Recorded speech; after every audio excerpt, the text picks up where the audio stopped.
pelas suas lágrimas enxugou. Senhor Jesus, quero beijar teus pés, Senhor Jesus, quero beijar teus pés.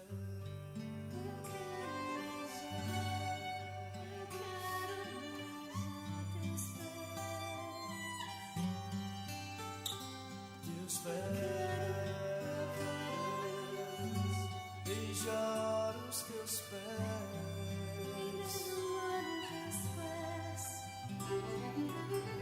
meu amor maior,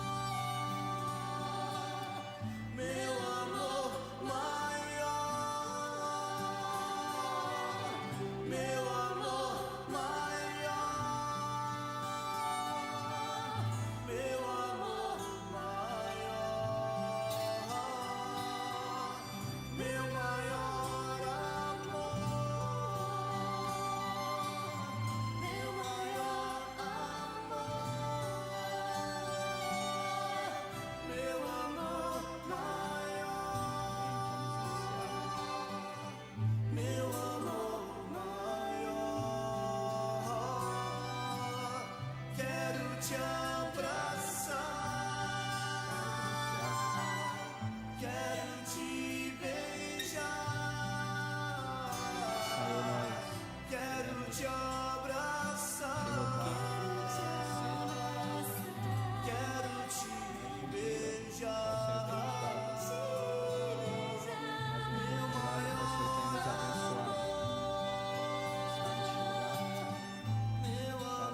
Entender um pouco mais da tua palavra, que o Senhor possa trazer entendimento sobre nós, espírito de sabedoria, espírito de revelação.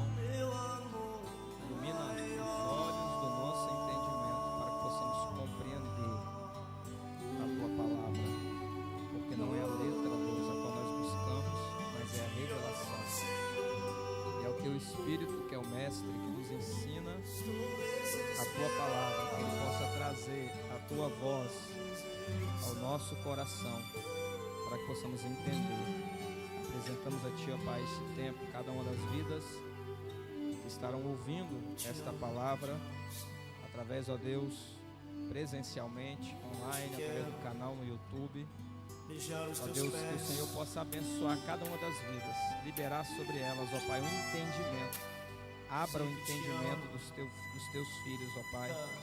Abra o entendimento para que eles possam entender, porque o fim último nosso é compreender, conhecer a Jesus Cristo, e que haja, Deus, esse crescimento no conhecimento do Filho de Deus, que a nossa mente esteja preparada para receber as sementes do Espírito, para que assim possamos avançar, ser edificados como igreja, em nome de Jesus. Nós te agradecemos. Obrigado. Amém. Só dá uns ajustes. Não sei se está dando aí. Aleluias. Glória a Deus. Aleluias. O pessoal que está online me fala também pelo WhatsApp como é que tá. Se o som tá bom, caso contrário eu precise aumentar, eu aumento. E a gente vai falar hoje a respeito do dom do amor e os dons do Espírito. Então a gente vem seguindo a sequência aí da apostila. Eu coloquei de novo a apostila no grupo. Colocar essa apostila também no canal do Telegram, que algumas pessoas acompanham também por lá. Nós falamos sobre os dons espirituais, os 5 ministérios, e agora nós vamos falar sobre o dom do amor e os dons do Espírito. Achei importante a gente falar sobre isso. Em outro momento, nas próximas aulas, a gente vai dando prosseguimento. Amém? Então, eu não trouxe impresso hoje. Vamos ler 1 Coríntios 12, capítulo 7, capítulo 12, melhor dizendo, né? 1 Coríntios capítulo 12 e depois 1 Coríntios capítulo 13. Vou tirar essa música que eu esqueci.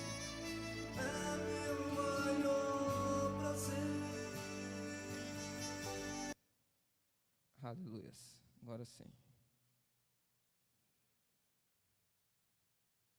Aleluia, Deus.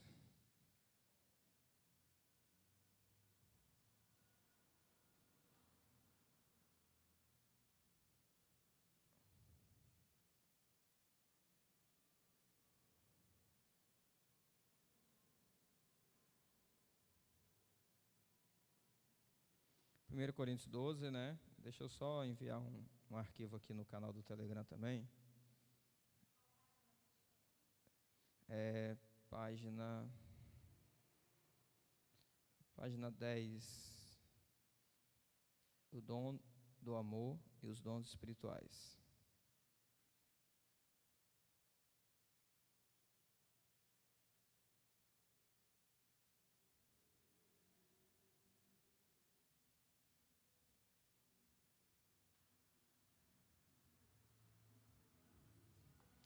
Amém?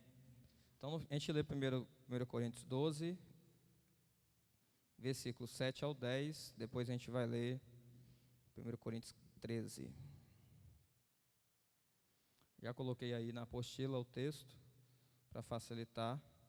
Diz assim, ó: mas a manifestação do Espírito é dada a cada um para o que for útil, porque a um pelo Espírito é dada a palavra de sabedoria, e a outro pelo mesmo Espírito a palavra da ciência, e a outro pelo mesmo Espírito a fé, e a outro pelo mesmo Espírito os dons de curar, e a outro a operação das maravilhas, e a outra a profecia, e a outro discernimento de espíritos, e a outra a variedade de línguas, e a outra a interpretação das línguas. Amém? Quanto tempo na tua vida você já gastou para perguntar o que é isso? Né?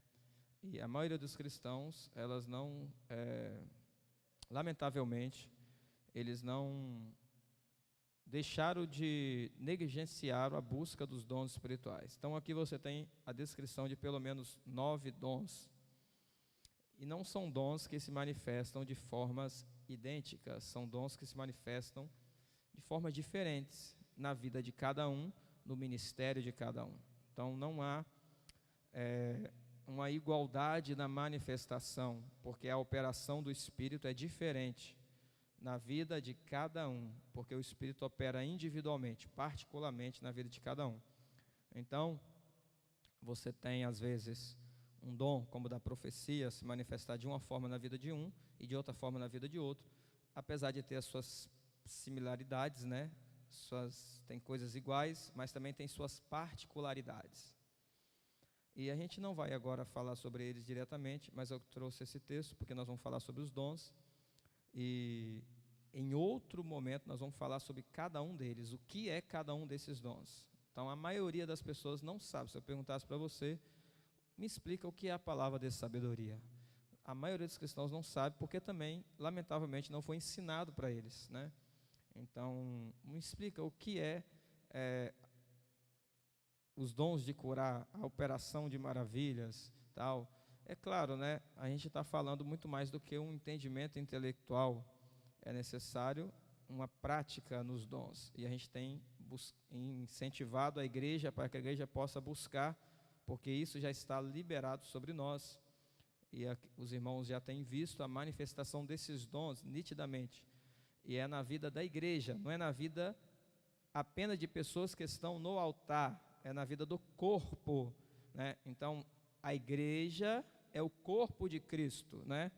Então, cada um de nós somos membros individuais. Então, não é só o pastor, o apóstolo, o profeta, o evangelista ou mestre que é corpo. Então, cada um de vocês, mesmo que vocês não sabem ainda os seus ministérios, também é membro desse corpo. Então, os dons, eles não se manifestam na vida de quem está no altar, eles se manifestam na vida da igreja. Então, se manifesta na sua vida, se manifesta na vida do corpo, dos membros, né? Então, todos podem receber essa manifestação dos dons. E o Espírito Santo conforme o primeiro versículo que nós lemos, ele faz para aquilo que é útil. O que significa isso? Toda a operação dos dons espirituais há um propósito definido. Não é uma forma ocasional, ou porque eu quero, ou porque eu acho bonito, ou porque eu gosto, mas há um propósito. Então, todos nós fomos criados com um propósito. E mesmo a manifestação dos dons, ela também operam através de um propósito, porque há uma utilidade, dependendo da circunstância, do momento, do contexto, da graça de Deus liberada sobre o ambiente, sobre o lugar, sobre a pessoa. Amém? Então, nesse texto que nós lemos os 9 dons espirituais descritos por Paulo. Em outro momento a gente vai falar sobre cada um deles, como eu disse. E agora a gente vai ver 1 Coríntios 13, que é o texto que vocês já conhecem, mas nós vamos ler todo esse capítulo.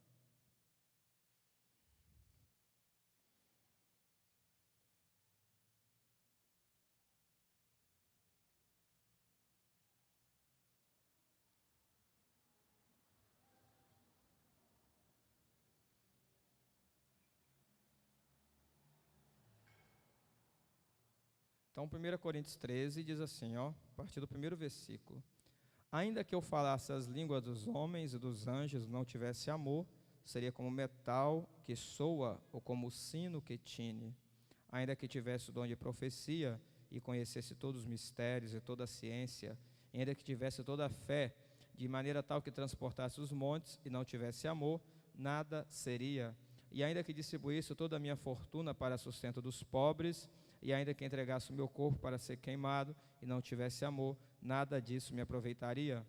O amor é sofredor, é benigno, o amor não é invejoso, o amor não trata com leviandade, não se ensoberbece, não se porta com indecência, não busca os seus interesses, não se irrita, não suspeita mal, não folga com a injustiça, mas folga com a verdade.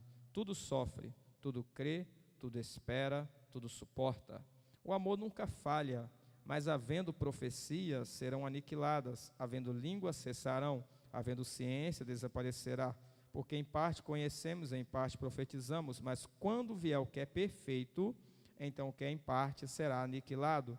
Quando eu era menino, falava como menino, sentia como menino, discorria como menino, mas logo que cheguei a ser homem, acabei com as coisas de menino. Porque agora vemos por espelho em enigmas, mas então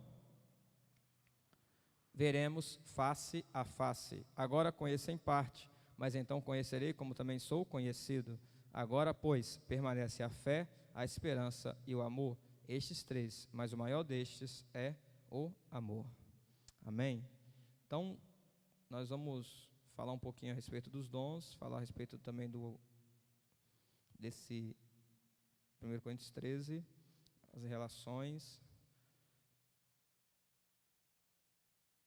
Nós vemos que o apóstolo Paulo, ele coloca entre os capítulos de dons espirituais, um capítulo só para falar do amor. Então você tem 1 Coríntios 12, onde ele fala dos dons, ele descreve os dons e parte do que nós lemos aqui. Você tem 1 Coríntios 14, onde ele tira só para falar do dom de línguas e da profecia, mas entre esses 2 capítulos, ele coloca um capítulo para falar do dom do amor, porque ele vê a necessidade de falar a respeito do amor. Ele vê a necessidade de se ensinar isso. Então, nós temos alguns detalhes agora nós vamos estar observando. Eu vou preferir seguir o que está na apostila aqui para a gente não se perder. E eu também não me perder naquilo que eu tenho para falar, que eu coloquei aqui como proposto para falar, tá bom? Então, vamos lá. Primeiro capítulo que nós lemos na apostila, os dons espirituais, nós vemos que os dons espirituais não estão em oposição ao dom do amor. Paulo não fala de oposição, mas de completude. Ou seja, a operação dos dons espirituais precisa estar fundamentada no amor. Paulo fala o seguinte: mesmo que você profetize, mas se você não tiver o amor, nada adianta. Mesmo que você tenha toda a ciência, se você não tiver o amor, nada adianta. Mesmo que você entregue o seu corpo para ser queimado, mesmo que você distribuísse toda a sua fortuna para os pobres, mas se não tivesse amor, nada adianta. O que é o amor? O amor tem que ser o fundamento da nossa prática. Então, toda prática que nós fazemos, ela precisa estar fundamentada no amor. O que a gente também pode chamar daquilo que vem de dentro de nós. Qual a motivação do nosso coração? Então, eu posso dar uma oferta para alguém, mas meu objetivo ao dar essa oferta para alguém é para me tornar visível, ou meu objetivo é para mim ser visto, para mim receber um status, receber uma posição, para que as pessoas venham me aplaudir. Então, eu não tenho uma motivação fundamentada no amor. Então, é isso que Paulo está dizendo. Tudo que você faz, mas não está fundamentado no amor, é como se você não fizesse nada. É como se aquilo que você fez fosse inútil. Tem quando você trabalha em algo, mas você não consegue ter resultado naquilo que você trabalhou. Talvez você gasta tempo, energia, horas trabalhando naquilo, gasta recurso, mas não consegue resultado. É o que ele está dizendo. Se a gente trabalhar em qualquer coisa, seja na operação dos dons, seja na distribuição de comidas para os carentes, seja na distribuição de roupas, seja abençoando, dando esmola, seja fazendo o que for, seja operando milagres e maravilhas, curando pessoas, profetizando, interpretando línguas, seja como for, mas se não estiver fundamentado no amor, todas essas nossas práticas, elas se tornam vãs. Elas não vão ter sentido no reino de Deus. Elas não terão sentido porque a motivação não está correta. Então a gente precisa estar com a motivação correta. Então nós entendemos, que o amor, ele é como se fosse um fundamento de todas as nossas práticas. E você vê que Jesus Cristo, tudo que ele fazia, ele operava por amor. Tudo que ele fazia, ele curava por amor, ele ensinava por amor. Então, quando ele parava para conversar com uma pessoa, uma mulher, um homem, seja quem for, ele fazia por amor. Quando ele parava para poder abençoar as crianças, ele fazia por amor. Quando ele colocava as mãos sobre os enfermos e declarava cura sobre os enfermos, ele fazia por amor. Em alguns textos você vai ver, Jesus sentiu íntima compaixão. Jesus sentiu grande compaixão. Então, a operação tem que ser fundamentada no amor. O amor é algo muito importante para nós precisamos entender isso, entende? E nós vamos ver algumas coisas relacionadas a isso, e vamos seguir aqui para o parágrafo 2, onde diz assim: procurai com zelo os melhores dons, e eu vos mostrarei um caminho ainda mais excelente. É o que Paulo está falando em 1 Coríntios, capítulo 12, o último versículo, 31. Depois de falar dos dons, ele fala: procure os melhores dons, mas eu vos mostrarei um caminho ainda mais excelente. E ele começa a falar do amor. O amor é um dom, mas o amor descrito por Paulo em 1 Coríntios 13 não está focado no resultado de uma ação, como por exemplo, doar cesta básica para pessoas carentes. O amor é a operação do Espírito Santo em nosso ser. Você pode profetizar, ter conhecimento, ter fé para transportar montanhas, distribuir seu dinheiro aos pobres, ser um mártir, e ainda assim não ter a operação do dom do amor em sua vida. Observe que o amor está diretamente relacionado à mudança de caráter. Ser benigno, não ser invejoso, não ser leviano, não ser soberbo, não ser indecente, não buscar interesses próprios, não ter ira, não ser injusto, não mentir. Então, viver uma vida verdadeira e justa na presença de Deus. É totalmente possível você fazer ação social e não estar fundamentado no amor. É totalmente possível você pregar num culto e não estar fundamentado no amor. É totalmente possível você orar para uma pessoa enferma, ela receber a cura e você não estar fundamentado no amor. Isso é totalmente possível, Paulo diz. Por isso que a gente precisa se preocupar com isso. Entende? A gente precisa entender o que é o amor que Paulo está falando aqui. Não é o amor que o mundo fala. É diferente. Não é o amor que o mundo fala. E aí a gente vai entender um pouquinho sobre isso. Vamos para o último parágrafo dessa página, da página 10. Está escrito assim, Começa com entretanto.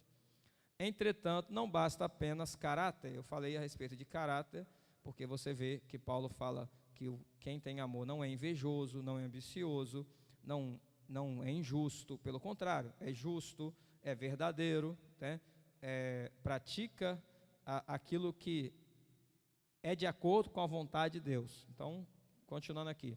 Entretanto, não basta ter caráter, pois existem ímpios de caráter exemplar. Existem ateus de bom caráter. O caráter precisa ser alinhado ao reino, à visão do reino.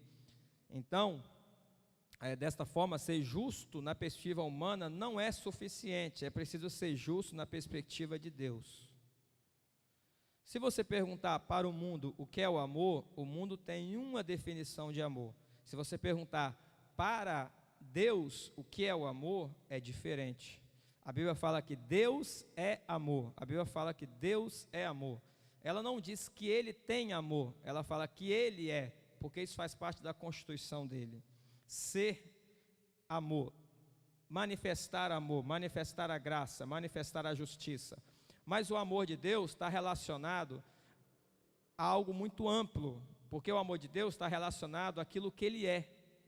Então Deus é justo, Deus é verdadeiro, Deus é íntegro, Deus, Ele não mente. Então você vê, o amor de Deus manifestado é muito mais do que aquilo que o mundo diz ser amor, e é muito mais do que apenas ser o caráter que o mundo diz. Então vou dar alguns exemplos aqui, baseado no que nós estamos falando, para que nós venhamos entender. Exemplo 1. Você trabalha em uma empresa e nela você é lesado. Na perspectiva humana, você será justo se entrar com ação na justiça contra aquela empresa. Então, um exemplo, você está numa empresa, lá você foi lesado, humanamente falando, eu vou entrar com uma ação. Mas na perspectiva do reino de Deus, você perguntaria para Deus, e a orientação que Ele te desse, ela seria a ação justa que você ia praticar. Por quê? Porque nós vivemos em obediência à palavra. Eu não estou dizendo que você vai deixar de correr atrás dos seus direitos, não é isso. Eu estou dizendo que você precisa obedecer à palavra de Deus e à voz de Deus. Você precisa obedecer à voz de Deus, porque eu já vi exemplos, isso não é um padrão, uma regra a se seguir, tá? Eu já vi exemplo de pessoas que foram lesadas e elas justamente foram lá e colocaram a causa na justiça. Mas eu também já vi exemplo de pessoas que foram lesadas e Deus orientou a não fazer isso e a pessoa não fez. Entende? O que eu estou dizendo para você? Não é uma regra, uma receita de bolo. Estou dizendo para você que é uma obediência à palavra de Deus. Então, se a gente busca ser obediente a Ele, então nós estaremos praticando a justiça do reino.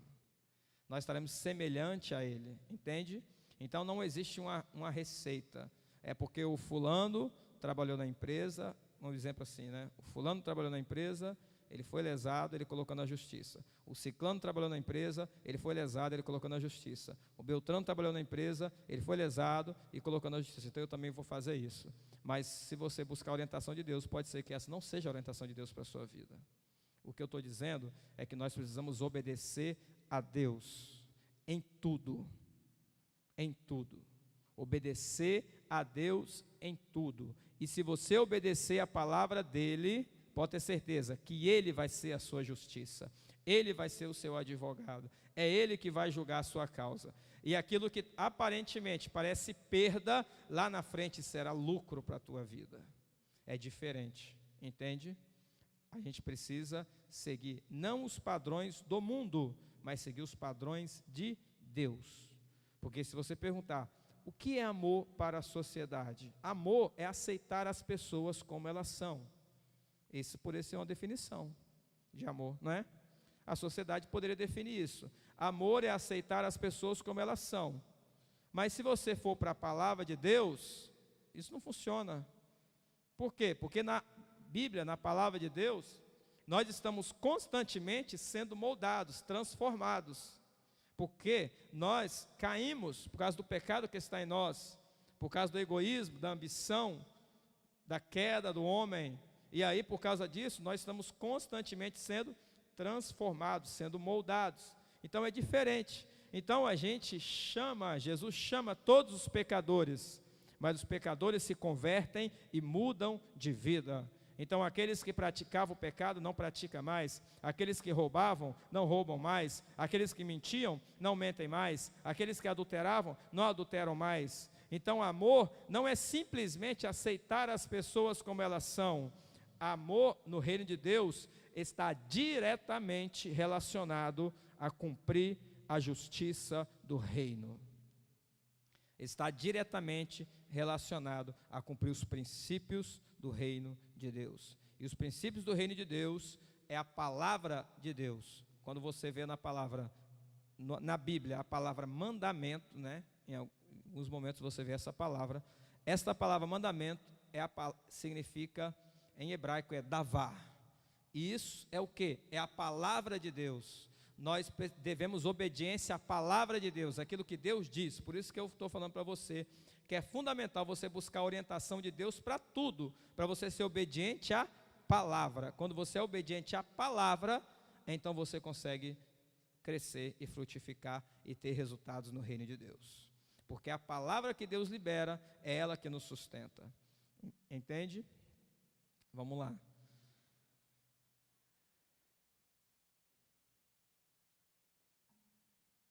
A justiça com base no mundo é diferente da justiça com base no reino de Deus. E a Bíblia diz: buscai o reino de Deus em primeiro lugar e a sua justiça. E todas as outras coisas serão acrescentadas. Vou dar um segundo exemplo aqui. A sociedade quer que cada pessoa tenha liberdade para escolher a sua opção sexual. Na perspectiva humana, isso é um ato de amor, porque você dá liberdade para cada um escolher o que vai fazer da sua vida.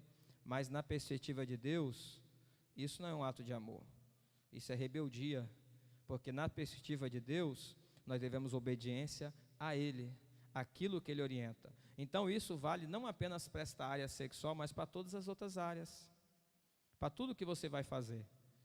Muitas das coisas que o ser humano pratica, ele pratica em desobediência e rebeldia à palavra de Deus. Eles praticam em desobediência aquilo que Deus estabeleceu na sua palavra como princípio e fundamento. Entende? Então, às vezes, na sociedade, as pessoas querem liberdade para agir. Não, eu sou livre, Deus me deu liberdade para agir. Mas as pessoas, elas são escravas sem saber. Elas são escravas sem saber. Porque há uma falsa liberdade, né? Porque as pessoas o tempo todo, elas são condicionadas por algo. E é verdade. E o mundo poderia falar para mim: mas você está sendo condicionado por algo. Sim, eu estou sendo condicionado pela palavra de Deus. Então, aqui está a palavra. Então, para mim, esta palavra é a regra de fé, é o fundamento. Então, eu estou sendo condicionado por ela. E aí você pode falar: mas você não é livre. É verdade, baseado nisso aqui, eu posso não ser livre, porque eu estou debaixo desta palavra, desse condicionamento. Mas o mundo está debaixo do condicionamento das ideologias do mundo. O mundo está debaixo do condicionamento das ideologias sociais, ideologias políticas, e eles acham que eles são livres, mas eles não são livres, é uma aparente liberdade, só parece. Então eu prefiro estar debaixo desse condicionamento aqui, do que estar debaixo do condicionamento do mundo, entende? Eu prefiro estar com a minha vida submissa a esta palavra, do que estar com a minha vida submissa aqui ao que as ideologias do mundo diz, entende? E não é apenas esta palavra no sentido de letra, tá? É preciso a revelação, porque aqui está a Bíblia, e com essa Bíblia existem muitas seitas que são criadas. Então não basta ter a letra, é preciso ter a revelação. Ah, mas você tem toda a revelação? Não, porque a revelação sempre ela é progressiva. A gente tem parte, a gente tem um fragmento dela, apenas um pedaço. Tanto que quando você vê na Bíblia os dons de revelação, que é a palavra de sabedoria, palavra de conhecimento, já diz dom da palavra de sabedoria. Não é dom da sabedoria, nem dom do conhecimento, porque o conhecimento Deus que pertence, a sabedoria também é Deus que tem. Então é apenas uma palavra, é apenas um fragmento de uma revelação. É quando a pessoa tem uma visão ou tem uma direção de uma palavra, a qual Deus fala para ela: faça isso ou faça aquilo. É apenas um fragmento. Agora, Deus é o que conhece todas as coisas, entende? Terceiro exemplo, nós temos algumas religiões que praticam as boas obras, e igual a religião espírita, a religião católica, que também praticam as boas obras, e fazem doação de cesta básica, abençoam famílias carentes, né? Na perspectiva humana, isso é a expressão do amor, mas na perspectiva divina, o amor vai muito além do que apenas doar alimentos. Nós já lemos aqui em 1 Coríntios, você pode dar o seu corpo por uma causa e ainda assim não está fundamentado no amor. É isso que Paulo diz. Você pode trazer uma cesta básica para a igreja e falar, vou levar uma cesta básica para abençoar uma família, mas ainda assim o seu coração não está em amor naquilo que você está fazendo. Você pode estar fazendo por N motivos. Aí você tem que averiguar o seu coração, analisar o seu coração para ver se ele está certo diante de Deus. Entende? Então o amor vai muito além do que apenas doar alimentos. O segundo maior mandamento é amar ao próximo como a si mesmo. Veja que Jesus ele resume os 2 mandamentos, né? Na verdade ele resume os 10 mandamentos em 2. Amar a Deus acima de todas as coisas e amar ao próximo como a si mesmo, né? E a maior expressão de amor é doar a vida em prol do outro. A pergunta que eu faço, você doaria a sua vida por seu filho biológico?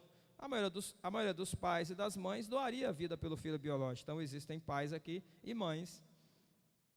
Se eu perguntasse para você, você doaria a sua vida pelo seu filho? Só eu dou minha vida pelo meu filho. Mas você doaria a sua vida pelo seu irmão? Aí já começa a ficar mais apertado, que às vezes você pode doar, às vezes não. Depende do seu relacionamento que você tem. Você doaria a sua vida por algum amigo seu? Aí começa a ficar mais apertado ainda. Porque amigo, por que eu vou doar minha vida por um amigo?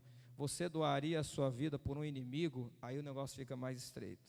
Entende? Qual é a maior expressão de amor? O que Deus fez? Ele doou a vida. Mas ele doou a vida por quem? Por amigos? Não, ele doou a vida por inimigos. Porque nós éramos inimigos de Deus e Deus nos reconciliou com Ele através de Cristo. Então, quando Deus olha para o mundo, Ele não vê um mundo de amigos. Ele não vê um mundo de pessoas que fazem parte de uma família. Hoje nós somos família de Deus, é verdade, mas não éramos. Hoje nós somos filhos de Deus, mas não éramos. Hoje nós podemos falar, somos amigos de Deus, mas não éramos. Nós éramos inimigos de Deus. Então Deus, olhando para o mundo como inimigos, como pessoas distantes, pessoas que não obedecem à palavra dele, deu a vida por essas pessoas. Entende? Olha a expressão de amor. A maior expressão de amor é quando você está disposto a doar a sua vida. Essa é uma das maiores expressões de amor. Aí a gente fala assim, mas eu sou ser humano e como é que eu vou fazer isso? Deus é Deus. Você entendeu o evangelho que Jesus Cristo veio como homem e como homem ele deu a vida? A Bíblia diz que ele veio como homem da descendência de Davi, filho de Maria, de José. E como homem, ele foi obediente a Deus, dando a própria vida por cada um de nós. Olha o poder dessa ação, de dar a vida por alguém, entende? O amor de Deus não há limites, porque Ele deu a vida por nós, enquanto ainda éramos inimigos. Se o amor não é resultado de uma ação, mas a mudança de caráter com base no reino, como que tenho este amor? Ou como adquirir este amor? Para adquirir este amor, descrito por Paulo em 1 Coríntios, que é a mudança de caráter com base no reino, não é com base no mundo, porque o mundo jaz no maligno, não é com base na Constituição brasileira. A Constituição, ela é uma lei para que nós venhamos viver bem em sociedade, mas ela não é a base do reino de Deus. Ela não é a base do reino de Deus. A base do reino de Deus é a sua palavra. Amém? Então, você precisa manter um relacionamento verdadeiro com Deus. Não é um relacionamento com a religião. O que as pessoas estão mais cansadas é de ir aos cultos. Elas vão aos cultos todos os domingos, segunda, terça, quarta, quinta, sexta, sábado, domingo, de manhã, de tarde, de noite, de madrugada. Mas, na maioria das vezes, não há mudança. Por quê? Porque Deus não é religião. Jesus Cristo não é religião. Deus é relacionamento. Você só compreende Deus a partir do momento que você passa tempo com Ele. Não é o tempo dentro de uma estrutura religiosa que te torna filho de Deus ou te traz experiência. Esse lugar aqui é um lugar bom, desde que tenha os fundamentos bons, porque esse lugar pode ser corrompido e mudar tudo. Se a gente tornar esse lugar um lugar bom, que tenha os fundamentos do amor, onde o objetivo é cada um de vocês crescerem, serem edificados, serem abençoados, então esse ambiente aqui vai te abençoar a crescer, mas ele não é o único. Então, quando Jesus fala assim, para que você tenha comunhão com Deus, você vai na sinagoga, nos participar dos cultos na sinagoga. Não, ele não fala isso. Para que você tenha comunhão com Deus, você vai no templo. Ele não fala isso, ele fala, entra no teu quarto e ora. Isto é relacionamento. O que está faltando hoje no nosso meio? O que mais falta no meio da igreja? Relacionamento com Deus. Relacionamento. Tempo de qualidade com Deus. A comunhão com Deus, ela só é adquirida quando você dá tempo para Ele. Então é no quarto de oração, quando você busca, conforme Jesus fala, e Ele fala, entra no teu quarto e ora ao Pai em secreto, e Ele te recompensará publicamente. Quanto mais tempo você passar com Deus, mais Ele vai revelar os planos dEle a seu respeito, e mais Ele vai implantar dentro de você aquilo que Ele é. Quando a gente não está manifestando o caráter do reino, quando a gente não está manifestando a justiça do reino, quando a gente não está manifestando os princípios do reino, é porque nós estamos passando pouco tempo no reino.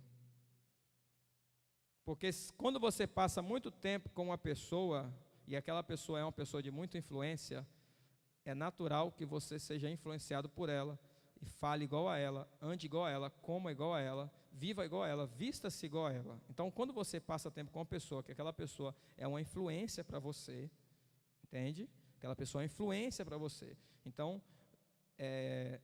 talvez de manhã você estava acostumado a comer 3, 4 pães, só que aquela pessoa como influência para você, está passando tempo com ela, então de manhã ela não come 3, 4 pães, ela come uma fruta, ela come alguma coisa, então você começa a ser influenciado.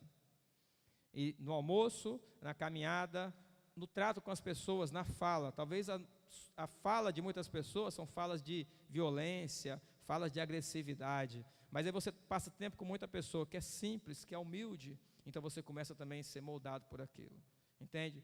Então, se a gente não está manifestando o caráter do reino, se a gente não está manifestando a justiça do reino, se a gente não está manifestando o poder do reino, é porque a gente está passando pouco tempo com o rei do reino.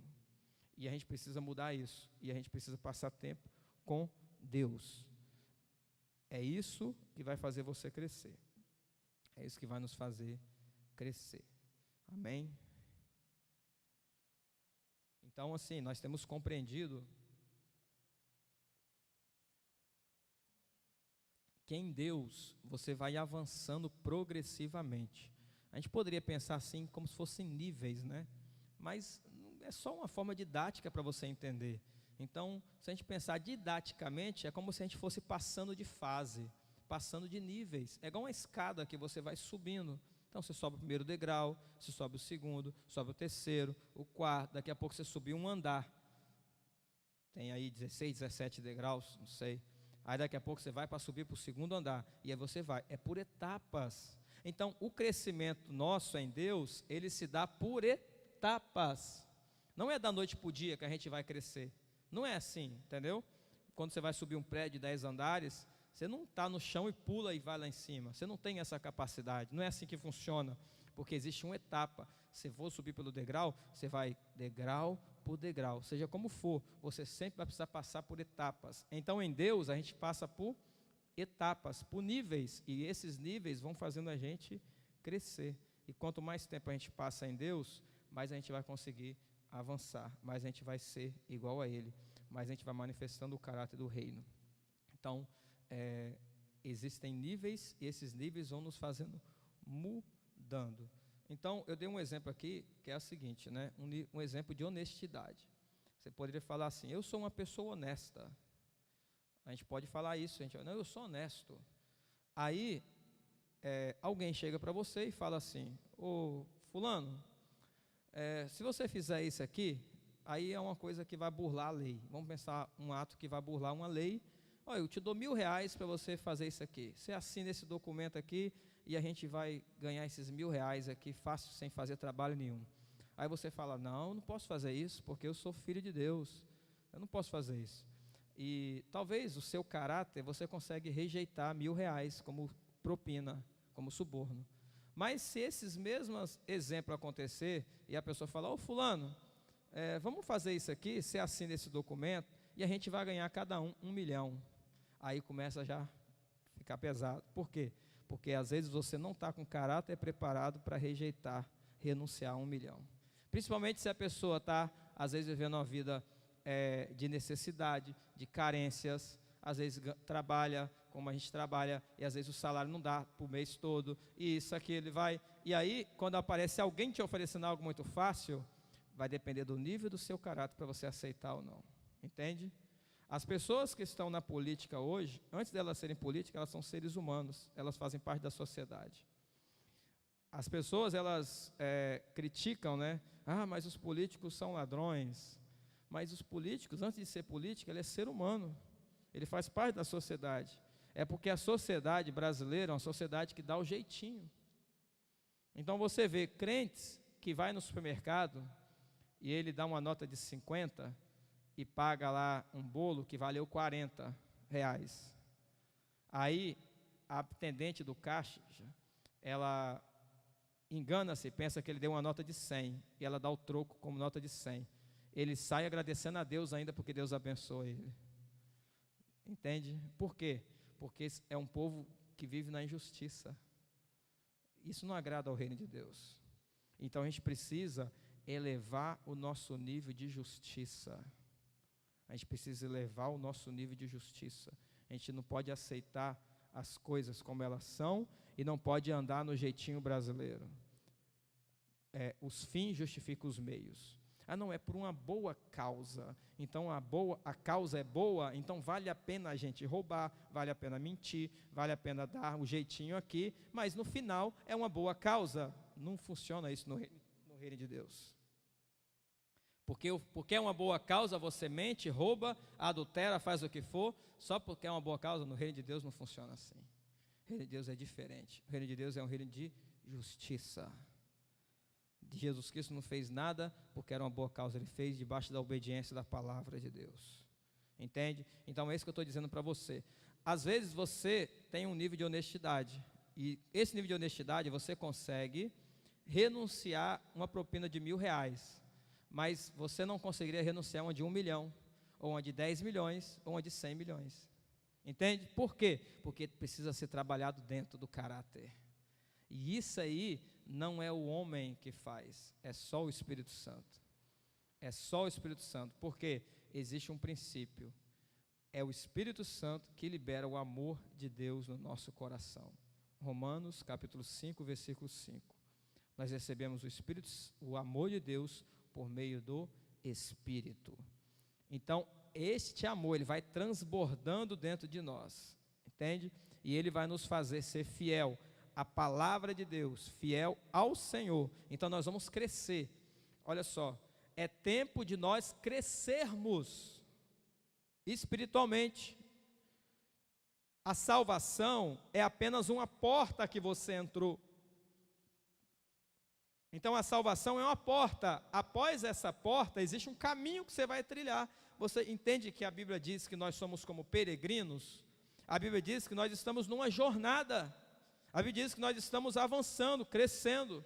Então, a Bíblia diz que o Espírito Santo está nos transformando conforme a imagem de Jesus Cristo. Então, toda vez que ele olha para Cristo, imagina o Espírito Santo, ele vê Jesus no céu, assentado lá, né, à direita de Deus, e ele olha para mim. Aí ele vai e compara. Peraí, Jesus é assim, mas o Marcos é desse jeito. Não, tem coisa que tem que mudar aqui. Então ele vem para lapidar. Então é um constante lapidar. O fato da gente estar na igreja não significa estar na igreja, né?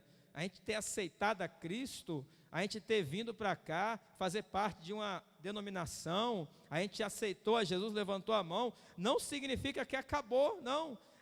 A salvação é apenas uma porta a qual nós entramos, e agora nós precisamos avançar e crescer para se tornar realmente semelhante a Cristo, porque o objetivo do Espírito Santo é nos fazer conforme a medida da plenitude, da estatura de Cristo. Aquilo que Cristo é, nós devemos ser. Esse é o objetivo de Deus em nós, entende? E às vezes muitas pessoas ficam sentadas, acomodadas e não conseguem avançar. Elas não conseguem crescer, então elas acham, não, mas eu nasci desse jeito, então eu vou morrer assim. Isso não funciona no reino de Deus. Porque você nasceu assim, não significa que você vai continuar assim. Porque você tem tal caráter, não, mas é porque eu sou muito violento mesmo, agressivo, isso faz parte da minha constituição. Tem que ser moldado. Tem que ser moldado, você não pode continuar assim. A sua vida tem que ser constantemente moldada, entende? Então nós vemos que o amor é a manifestação do caráter do reino de Deus. O amor é a manifestação da justiça do reino de Deus e não é igual ao mundo. Porque religiosamente, voltando àquele exemplo que eu dei aqui, a gente pode aqui, fazer cestas básicas e entregar para as pessoas. Assim como outras religiões fazem. Mas se não tiver baseado no amor, se não tiver baseado na justiça do reino, essas ações elas se tornam vãs, inúteis. Isso é fundamental a gente entender.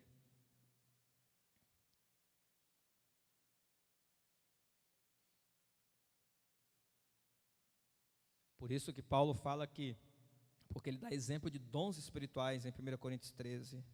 Ele fala que mesmo que você profetize, mesmo que você tenha toda a ciência, mesmo que você faça isso ou faça aquilo, mas não tiver o amor, é como fosse uma pessoa inútil, uma ação inútil.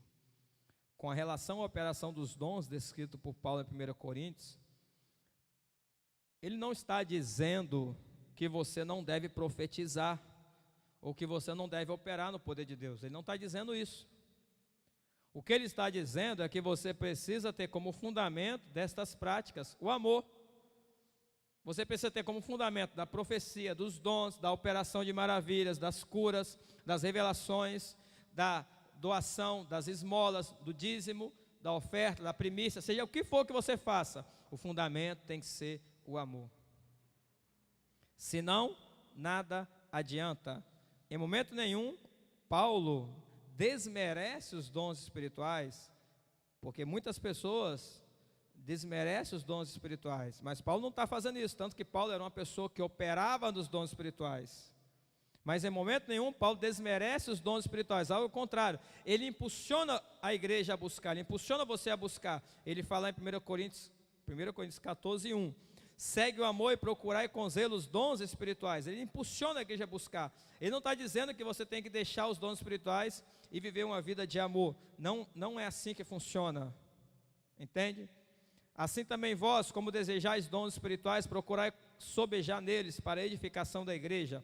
Até porque ele fala que palavras persuasivas, humanas, não podem transformar vidas. Quando ele vai à igreja de Corinto, ele fala, não fui até vocês com uma pregação humana, com palavras persuasivas, palavras de sabedoria humana, mas eu fui até vocês na demonstração do Espírito Santo e de poder. 1 Coríntios 2, 4, 5.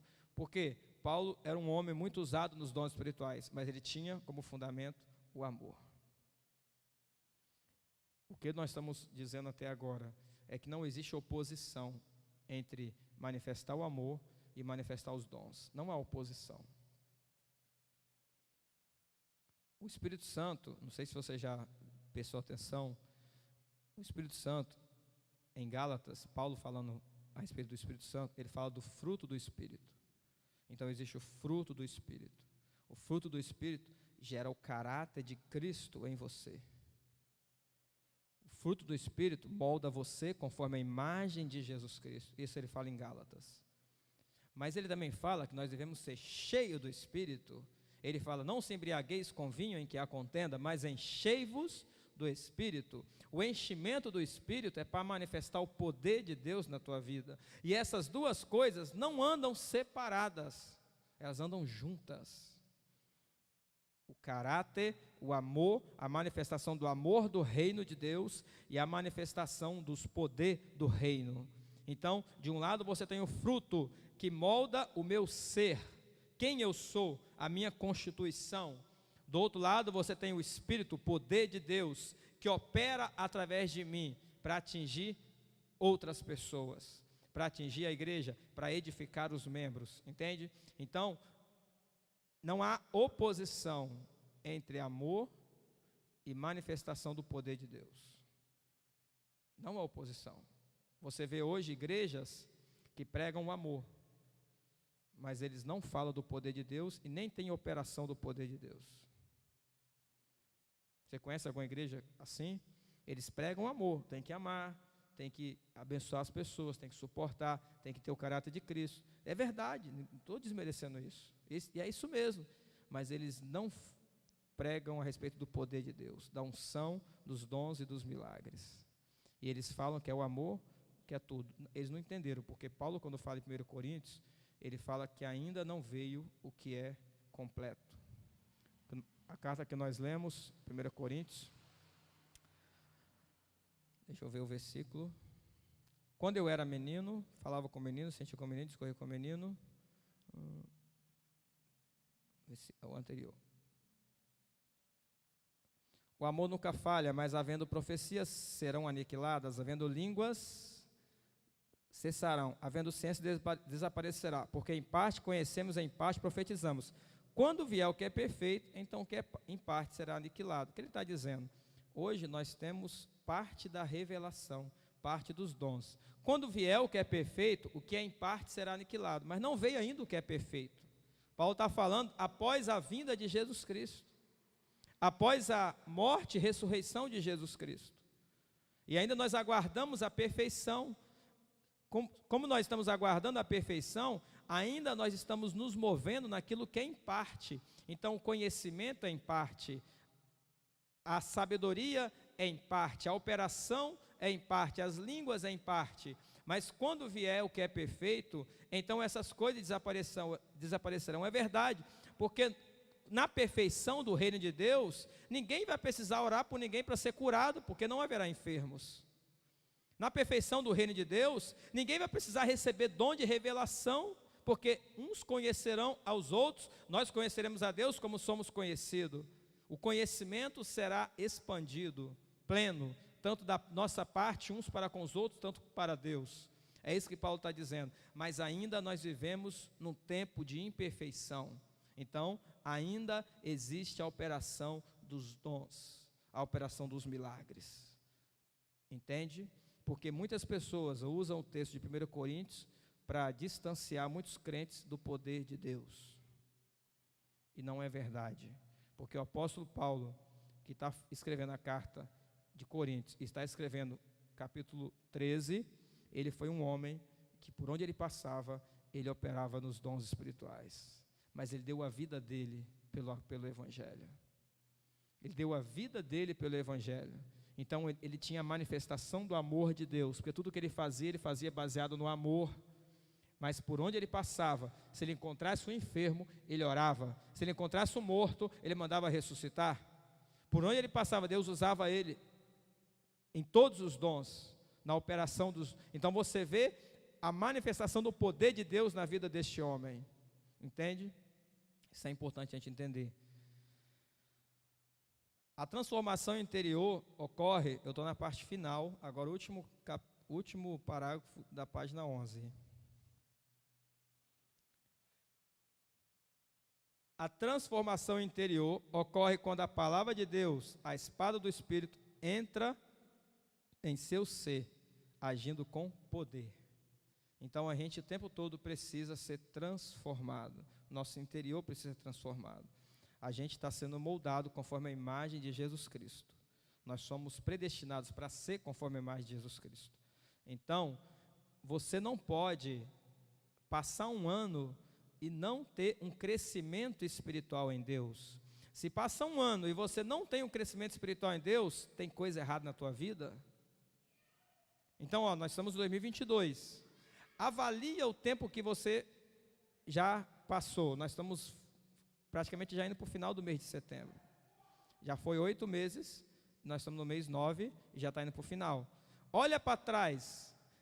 Toda vez que você olhar para trás, você precisa ver a si mesmo e falar, Deus está me dando crescimento, Deus está me fazendo avançar. Quando você olha para trás e vê se estagnado no mesmo lugar, parado ou retrocedendo, tem alguma coisa errada. Porque você não foi chamado para retroceder, para andar para trás. Você não foi chamado para ficar estagnado, parado, paralisado. É isso que Satanás faz. Ele quer que as pessoas fiquem paralisadas e não cresçam, não avançam. Mas nós somos chamados para avançar, para romper, para crescer. Então, cada dia da nossa vida, por mais que a gente não consiga observar de um dia por outro, porque é muito rápido, mas talvez de um mês, de 2 ou de 3 ou de um ano por outro, você precisa observar um crescimento na tua vida. Você precisa crescer espiritualmente. Se você não está crescendo espiritualmente, tem coisa errada. Tem bloqueios, tem limites, tem alguma coisa que está impedindo você. Porque nós, em Deus, não há limites. Nós crescemos em Deus o tempo todo. Então, a minha compreensão de Deus precisa aumentar. O meu entendimento de Deus precisa aumentar. As revelações que eu recebo de Deus precisam aumentar. A intimidade que eu tenho de Deus precisa aumentar. A voz de Deus precisa aumentar na minha vida. Entende? A intimidade precisa aumentar. Tudo precisa aumentar. O meu crescimento espiritual precisa aumentar em Deus, porque se eu estou em Deus e vivendo em Deus, é natural que a cada dia eu venha crescer e ser como Ele. Mas se você não está crescendo, é porque tem coisa errada. E aí você precisa parar. Deus, o que na minha vida está me impedindo de crescer? Tem muitas coisas, a gente não tem tempo para falar sobre isso. Mas você entra no teu quarto de comunhão com Deus e veja. A gente precisa avançar espiritualmente. Porque nós somos, na linguagem do apóstolo Paulo, como um edifício.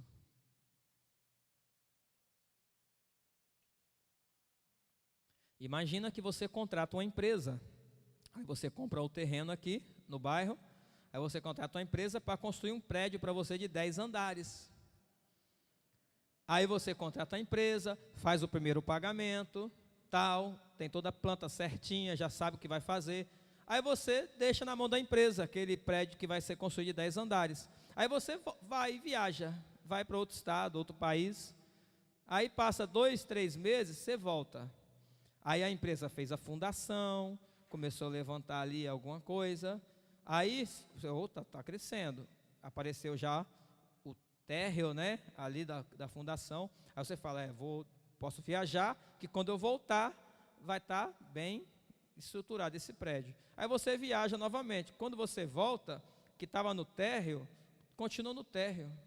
Aí você ficou 6 meses fora, você voltou, peraí, não tem trabalhador nessa empresa não? Não tem ninguém trabalhando aqui, não tem operário, não tem engenheiro, você vai achar estranho. Por quê? Porque não é natural isso. O natural é que você contrate uma empresa, ela levante o prédio para você. A cada semana, a cada mês que se passar, você vai ver o crescimento da obra, o avanço da obra. E Paulo fala que nós somos um edifício. E se nós somos um edifício, nós estamos sendo edificados. Então, a cada tempo na nossa vida precisa ter um avanço, precisa perceber-se um crescimento espiritual em nós. Se não está crescendo, tem alguma coisa que está impedindo crescer. Tem alguma coisa que está impedindo, entende? Aí você chega na obra, engenheiro, você contratou lá um engenheiro para tomar conta, por que não está crescendo? Aí ele vai te dar a prefeitura aqui embargou a obra, tem a causa. Prefeitura embargou a obra, não dá, tem um negócio aqui que precisa ser modificado. Os trabalhadores pediram conta e a gente precisou contratar outro, não conseguiu. Algum problema vai ter, porque aquele... mas o engenheiro abandonou a obra e carregou o dinheiro todo e roubou a empresa. Seja como for, algum problema tem que vai impedir o crescimento, porque o processo natural é que o edifício cresça. Entende? Qual é o processo natural nosso em Deus? É que a gente cresça. Se a gente está em Deus, o processo natural é que a gente cresça. Amém? Aleluia, Deus.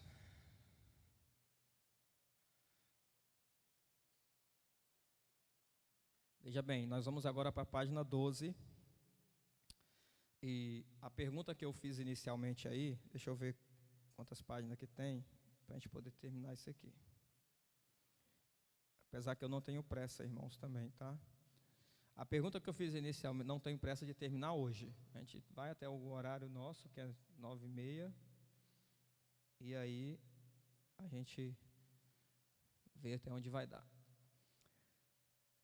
Por que há tanta divisão concernente aos dons espirituais? Você já observou que nas igrejas, de forma geral, há muita divisão concernente a isso? Há muita divisão. Então, assim, a gente não tem tempo para detalhar aqui, mas existem igrejas, de certa forma assim, né? Igrejas que eu falo é denominação. Existe denominação que acredita nos dons, outros que não acreditam. Dentro dessas denominações existem diferentes tipos de manifestações. Por que há tanta divisão? É um princípio da guerra espiritual. Na verdade, é um princípio de guerra.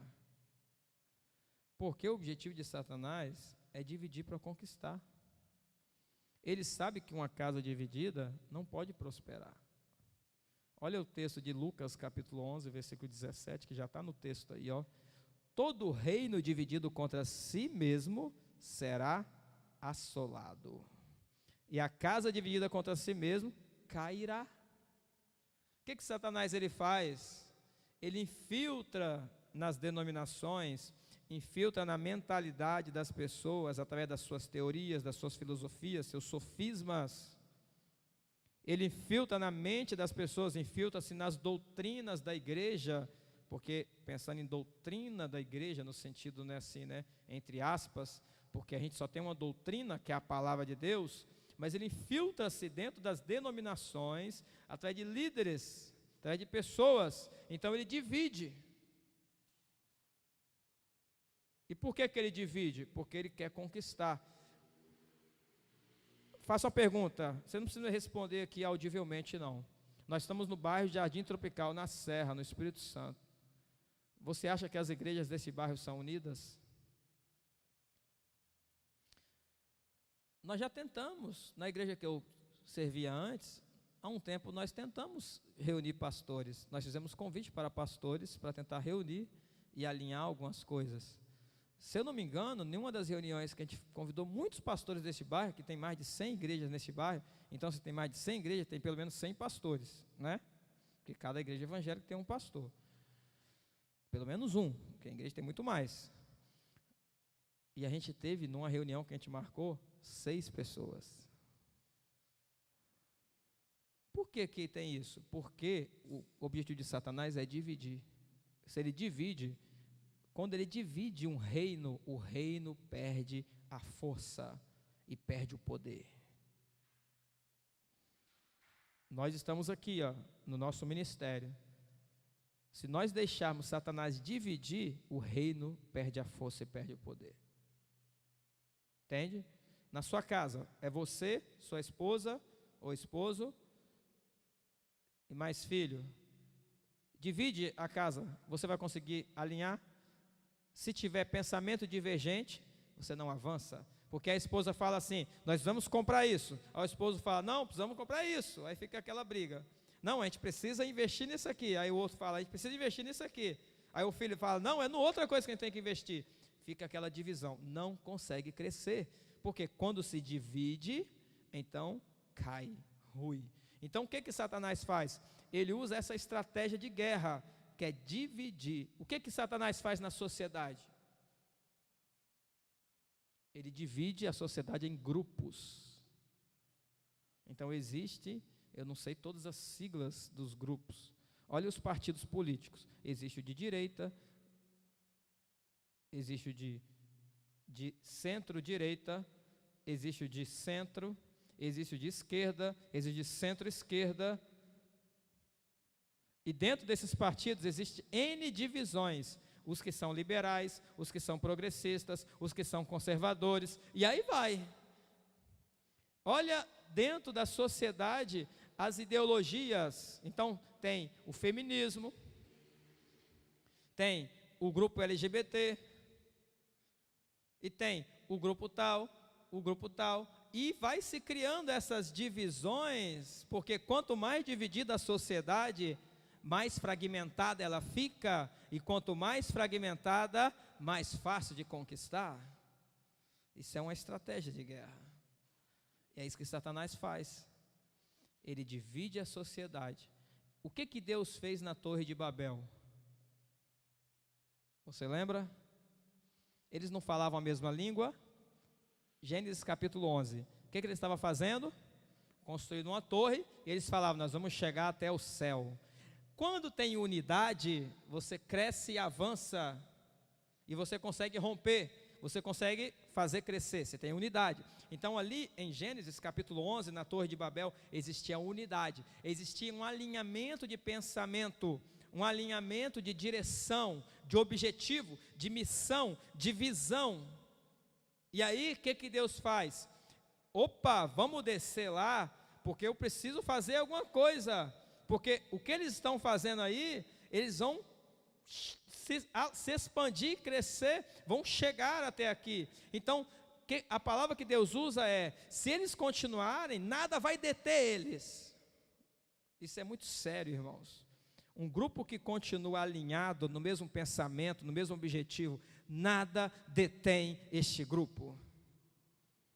Quando Jesus chamou os 12, ele alinhou os 12 no mesmo pensamento, no mesmo objetivo, na mesma visão, na mesma missão, e nada deteve eles. Quando veio a perseguição, eles continuaram. Quando perseguiram, mataram, apedrejaram, colocaram na prisão, eles continuaram, porque era um alinhamento, era um pensamento, não tinha divisão. Aí o que Deus faz em Babel? Ele vem e divide, e aí acabou. Por quê? Porque quando divide, não tem mais avanço. Já estava querendo dar um tapa nessa garrafa já desde antes, né? Amém.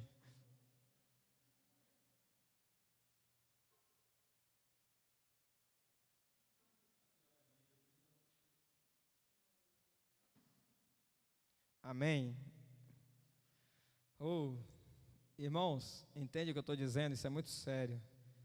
Deus desceu em Babel e dividiu as línguas. Ao dividir as línguas, ele fragmentou a sociedade de Babel, então a sociedade perdeu a força. O que Satanás faz? Ele entra nas igrejas e divide. Ele entra na sociedade e divide a sociedade em grupos. É isso, é aquilo outro. Ele entra na política e divide, porque quando ele divide, ele fragmenta. A gente deveria estar unido, nem sei porque eu estou falando isso, mas a gente deveria estar unido numa só visão, enquanto nação. Agora olha para você ver, a gente sempre quer as pessoas no poder que agrada a gente. Então, independente de quem está no poder, se é fulano, se é ciclano, beltrano, a gente deveria estar orando por eles, para eles governarem com justiça.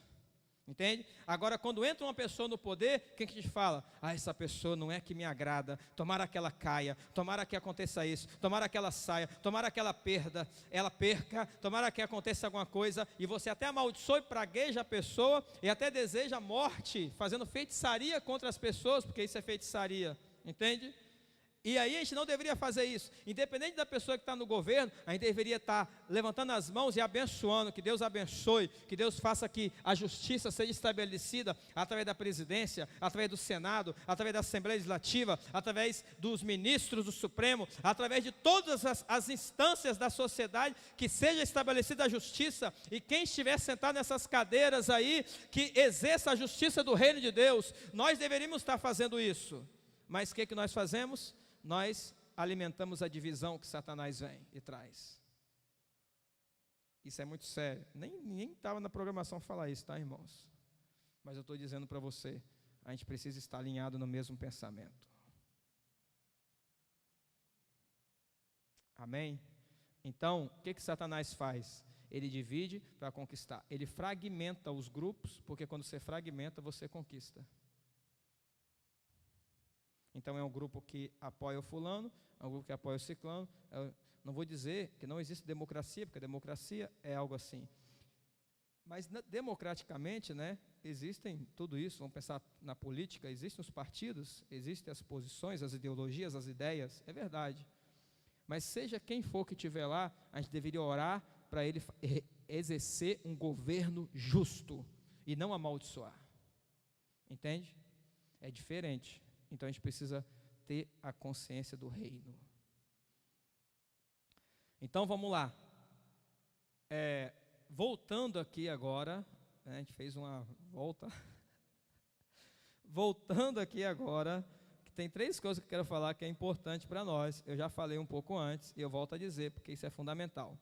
Satanás, aquela pergunta que eu fiz anterior, por que há tanta divisão concernente aos dons espirituais? Então, dentro da igreja, Satanás, ele atacou os fundamentos da igreja.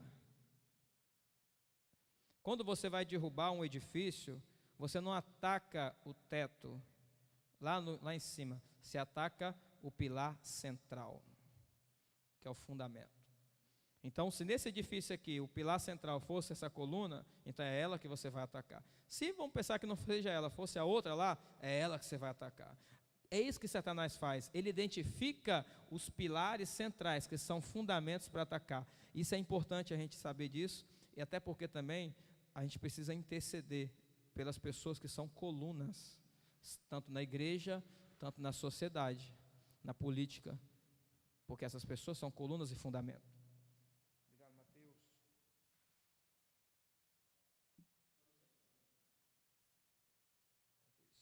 Aleluias.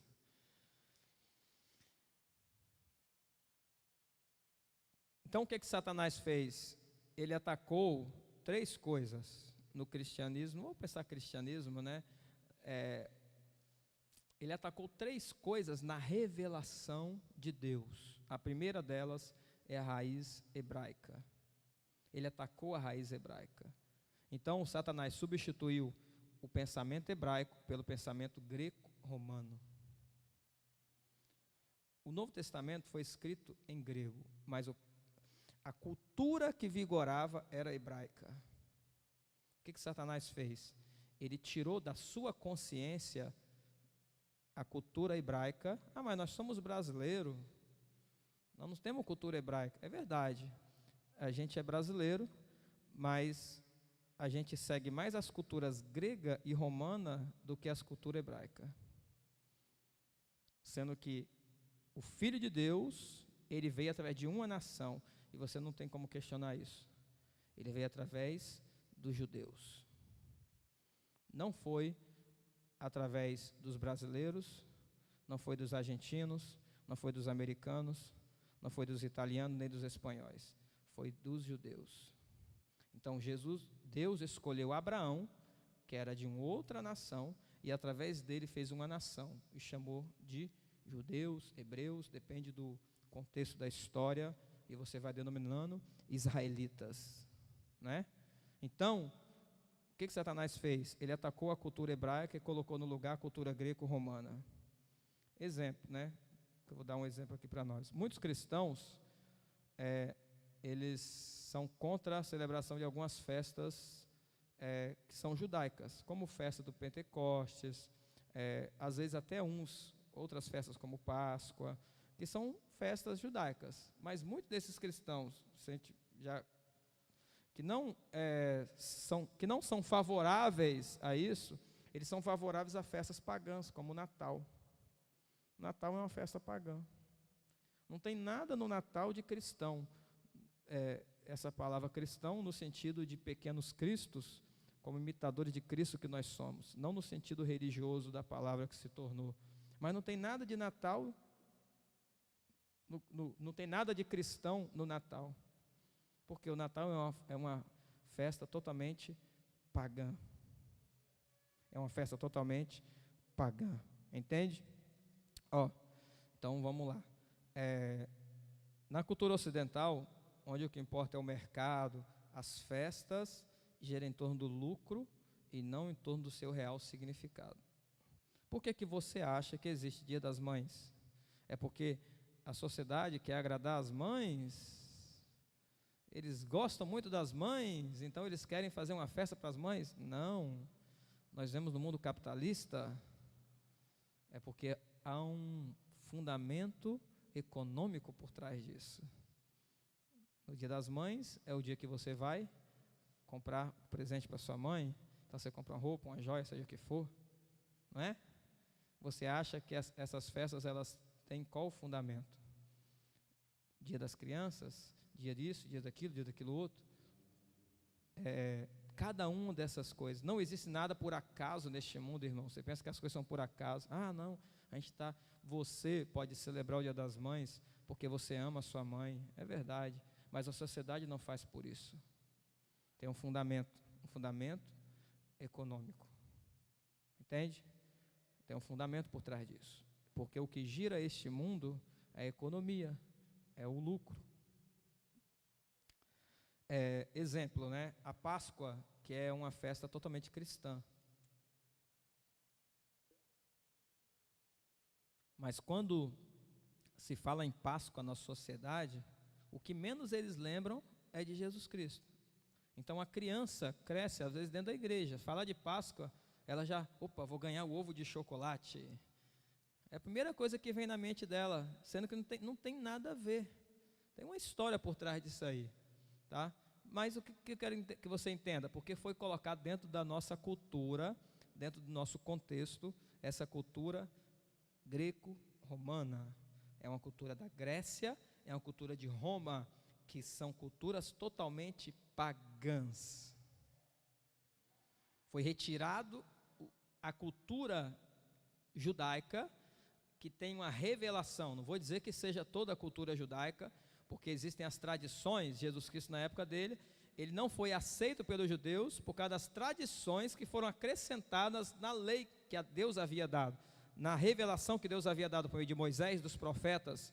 Mas mesmo dentro do ambiente dele, ele não foi aceito, porque ele não foi reconhecido, porque se construiu uma tradição em volta daquilo que Deus havia revelado. E quando se construiu aquela tradição, não se reconheceram Jesus Cristo por causa daquela tradição. Então existe tudo isso. Mas o que eu quero dizer para você é que muitas das coisas que nós celebramos, elas são pagãs, e as pessoas não sabem. Muitas das festas, por que Satanás fez isso? Porque ele tira o fundamento. Porque Jesus Cristo veio através da cultura judaica, do judaísmo. Então ele tira o fundamento, ele tira. Você não vê a guerra que existe contra Israel? Não sei se você sabe, mas Israel só foi reconhecido como nação em 1947, se não me engano, nessa data. E passou muito tempo, séculos, e séculos, e séculos, e séculos, sem ser reconhecido como nação. E agora, recentemente, 1947, se não me engano, foi reconhecido. Por quê? Porque é uma batalha. A batalha é muito mais do que aquilo que você vê com seus olhos. É uma batalha espiritual. Existe uma batalha espiritual por trás de tudo isso. Então, o que Satanás fez? Ele atacou a raiz hebraica para eliminar a cultura hebraica e colocar a cultura pagã.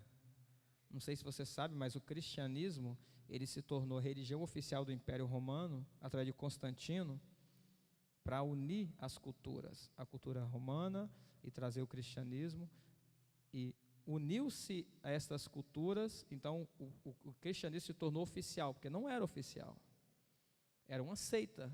Se você ler o Novo Testamento, se você ler, você vai ver que os seguidores de Jesus Cristo eram reconhecidos como aqueles que pertenciam ao caminho, né? Essa é a expressão que era usada. Em algumas traduções são chamados de seitas. O que é uma seita? É um grupo rebelde, diferente do nosso. É um grupo diferente daquele grupo estabelecido. Qual é o grupo estabelecido? O judaísmo, porque o judaísmo é a religião. Então o cristianismo, ele acabou, o judaísmo, acabou considerando os cristãos, que são os seguidores de Cristo, como uma seita. Então você tem esse primeiro ataque que Satanás faz, e isso é fundamental de entender. Você tem as divisões da Bíblia, né? Hoje a gente divide a Bíblia em Novo Testamento e Antigo Testamento. Não existe essa divisão. Isso é uma coisa criada. A Bíblia é uma coisa só. Ah, mas é porque o Novo Testamento é o que vale, o Antigo não vale nada. Você já leu o Novo Testamento? Já viu que o Novo Testamento, todo ele está baseado no Antigo? E você sabia que Jesus Cristo, toda vez que ele citava as Escrituras, ele citava o Antigo? Toda vez que Paulo citava as Escrituras, ele citava o Antigo? Paulo não tinha o Novo Testamento. O Novo Testamento nós temos hoje.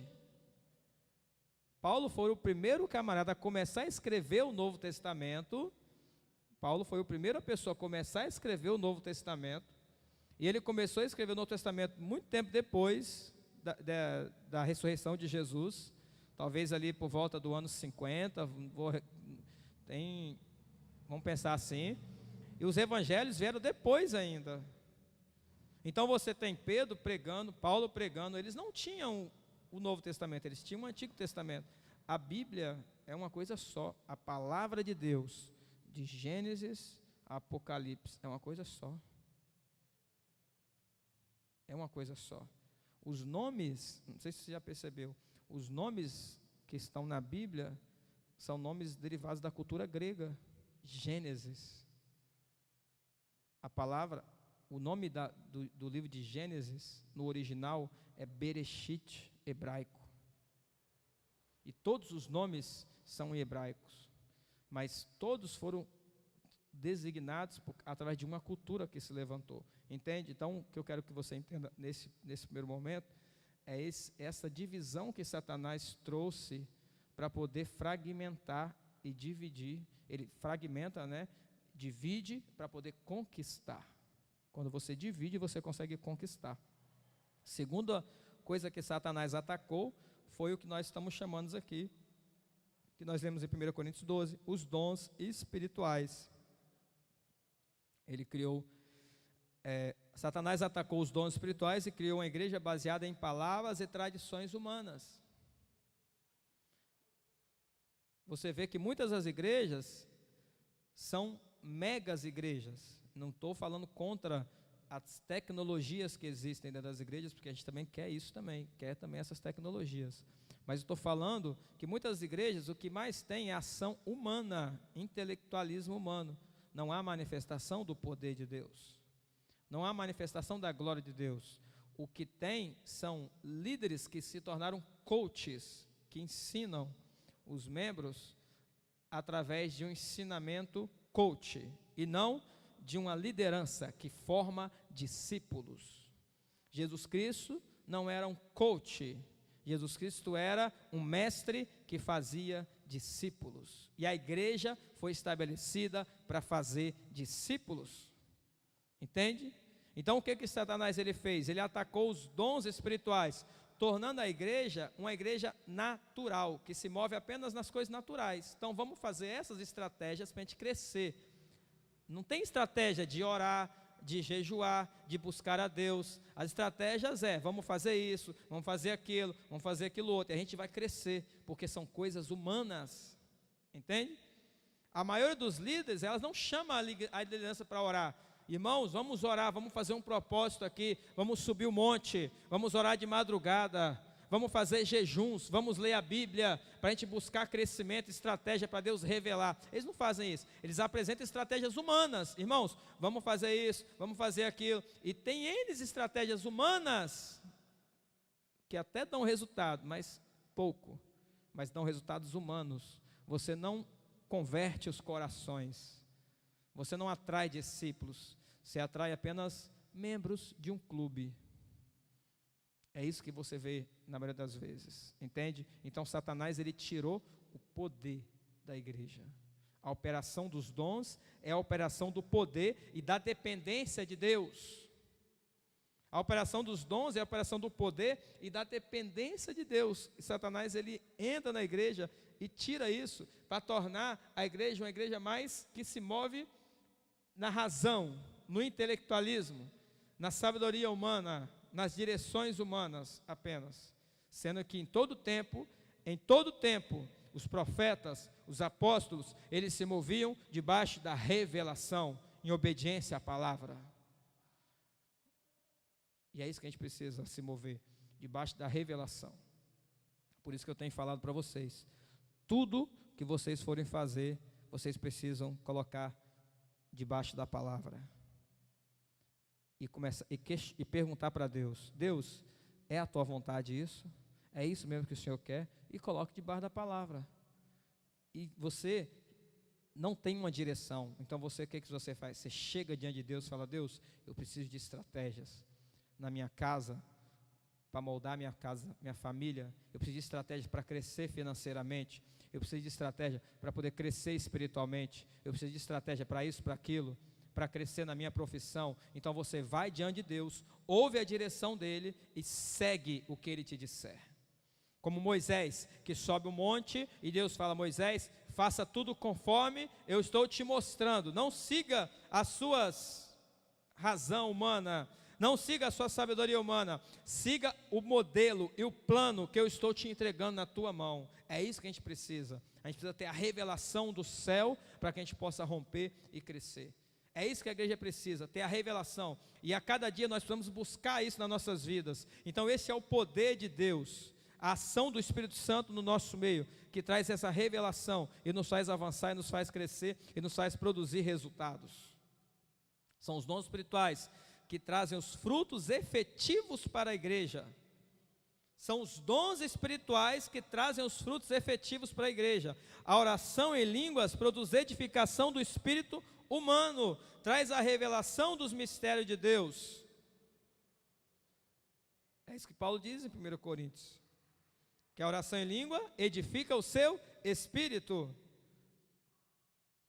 O jejum mortifica a sua carne, mortifica o seu eu, a sua vontade. Então você não está conseguindo dominar as suas vontades, sejam elas em quais áreas for, sejam vontades sexuais, sejam vontades emocionais, seja qual for a vontade, você não está conseguindo dominar, o que você tem que fazer? Jejuar, para você mortificar a sua carne. É isso que eu tenho aprendido e é isso que nós temos buscado viver. Entende? Porque isso vai te fazer avançar. A oração em línguas, edificar o teu espírito, o jejum para mortificar a tua carne. Paulo diz, o que fala em língua estranha, edifica-se a si mesmo. 1 Coríntios 14, 4. Então, é lógico, se eu não estou orando em línguas, eu então também não estou edificando a mim mesmo. E Paulo está dizendo, nós precisamos edificar a nós mesmos. E essa é uma construção, nós somos um edifício. Então nós precisamos da operação do Espírito Santo. Nós não vivemos pela letra morta, nós vivemos pela revelação. Eu já falei algumas vezes aqui, nós temos aqui a Bíblia, e ela pode apenas se tornar uma letra para você. Ela precisa ser muito mais do que apenas a letra, ela precisa ser a revelação.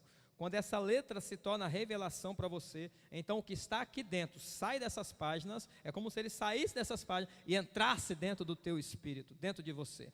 Quando entra dentro de você, então você está sendo edificado. Então você está crescendo, então você vai produzir frutos. Entende? Então a gente está falando do poder de Deus. É muito mais do que apenas ler o texto. É ter a revelação do texto, daquilo que o Espírito Santo está ensinando, está dizendo neste momento para mim. E a gente só vai alcançar isso através da comunhão com Deus. Através da comunhão com o Senhor, a gente vai conseguir crescer. Então eu falei do primeiro pilar, que Satanás está fragmentando, que ele, na verdade não está, ele fragmentou e esse pilar está sendo reconstruído novamente. A gente percebe isso no mundo, no Brasil ainda bem lentamente, mas esse pilar está sendo reconstruído. O primeiro pilar que Satanás fragmentou, dividiu para poder conquistar, é a raiz hebraica, que ele eliminou da igreja. O segundo pilar, não estou falando que você tem que praticar, que você tem que se tornar judeu, porque o judaísmo é religião. Quando você fala a palavra judeu, você está falando o praticante de uma religião, entendeu? Nós não somos judeus, nós somos brasileiros, Na verdade, judeu é praticante de uma religião, então nós somos cristãos, vamos pensar assim, melhor dizendo. Entende? Então, não estou dizendo que você tem que se tornar judeu, porque judeu é o praticante do judaísmo, isso é religião. Mas nós, biblicamente falando, fazemos parte da Jerusalém celestial. Nós somos o Israel espiritual, é diferente. Entende? Nós somos o Israel espiritual, é diferente. Então, não estou dizendo que você tem que se tornar judeu, não é isso. Você tem que reconhecer que a raiz é hebraica, é judaica, porque é lá que Deus trouxe a revelação. É lá que Deus trouxe a revelação. Então agora, mês que vem, nós vamos celebrar aqui a festa dos tabernáculos, para que você entenda o que eram os tabernáculos, por que eles faziam aquilo, e aí, por que eles criaram os tabernáculos. Só para você ter um exemplo, né? Quando Israel estava atravessando do Egito para a terra de Canaã, eles moravam em quê? Em tabernáculos, tendas, entende? Mas eram tendas simples, era algo muito simples. Por quê? Não é uma casa estruturada como a gente faz hoje, né? A gente faz uma casa bem estruturada, bem feita, granito, mármore, tal. Não era isso, era uma tenda de palha, entendeu? Era uma coisa muito simples, uma madeira, umas folhas por cima. Então, demonstrando a fragilidade. Então, tem toda uma história por trás disso. E se Deus assim permitir, no mês que vem, que é outubro, tem uma semana que é celebrada a festa dos tabernáculos, e eu vou trazendo o que significa isso para nós, e que isso representa, porque isso está apontando para uma pessoa, Jesus Cristo. Tudo no Antigo Testamento aponta para uma pessoa, Jesus Cristo. Tudo.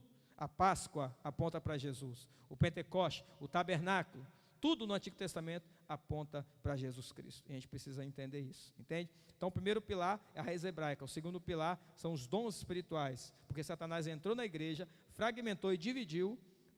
Uns acreditam em dons, outros não. Uns, não, tem a operação dos dons. Não, pode falar em língua. Não, agora a língua já acabou, não existe mais isso. Quer dizer, não, quem está falando língua, está falando a língua do diabo. Mas é muita divisão. Por quê? Porque ele dividiu para conquistar.